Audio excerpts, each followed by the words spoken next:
Within this day and age, it is a bit difficult to imagine a time before the pharmaceutical prescriptions. Regularly, we all have at some point in time visited the pharmacy. The traditional physicians of the olden days, however, treated their patients with herbal teas and blends, with the assistance of the dietary intervention.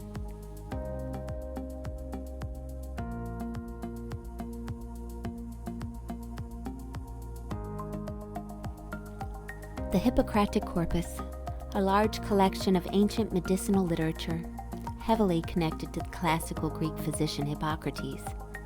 Dietary interventions with fasting intervals, the medicinal tools for some of the earliest physicians. Therapeutic methods that assisted the body's detoxification systems. Epilepsy originated as a so-called sacred disease. To clarify this, the oldest medical writings reveal that epilepsy has been affecting people since the beginning of our reported history. In approximately 400 BC, epilepsy was argued to be an event of the supernatural origins. Hippocrates, the designated father of medicine, is said to have rejected this idea that the disease was caused by spirits. He accused those of blaming a divine cause to this disease as spreading ignorance through a belief in superstitious magic. Fasting is the only therapeutic measure against epilepsy that has been recorded in the Hippocratic collection. It was considered common sense to intervene with dietary interventions. This was considered coming between the energetic forces provided to the tormented body. Dietary therapy had the wisdom deemed necessary within their therapeutic measures. In his landmark work on the sacred disease, he proposed that epilepsy was not divine in origin, but instead a medically treatable problem that was originating in the brain. Fast forward now to the 1920s. For the purpose of mimicking the metabolism during fasting, the ketogenic diet was introduced by our more modern-day physicians as a newer treatment for epilepsy. For 2 decades, this treatment was widely used. However, with the rise of the anti-epileptic drugs, this dietary therapy use had diminished quite dramatically.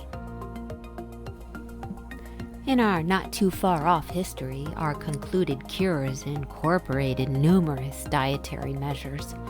The earliest modernized use of fasting as treatment for epilepsy was recorded by a pair of physicians within Paris in 1911, with their treatment for the said 20 children and adults with epilepsy going forward to report that the seizures were less severe during the fasting treatment. The first documents to come out in detail about the cognitive improvements that could occur during fasting was in 1921. Therefore, Harvard Medical School commenced the investigation regarding the effects of starvation as a treatment for epilepsy,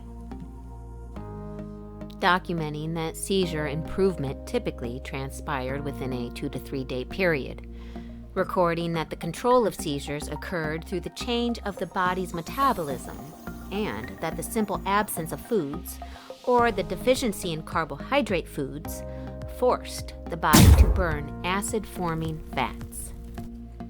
The observations had been made of acetone and beta-hydroxybutyric acid within a normal subject on diet containing too low of a proportion of carbohydrates compared to too high of a proportion of fat, suggesting that the benefits of fasting could be obtained if ketonemia was produced by other dietary means.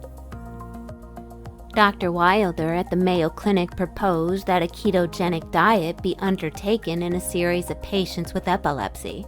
He suggested that the diet should potentially be as effective as fasting, while also could be maintained for a much longer period of time, ushering in the coined term ketogenic diet.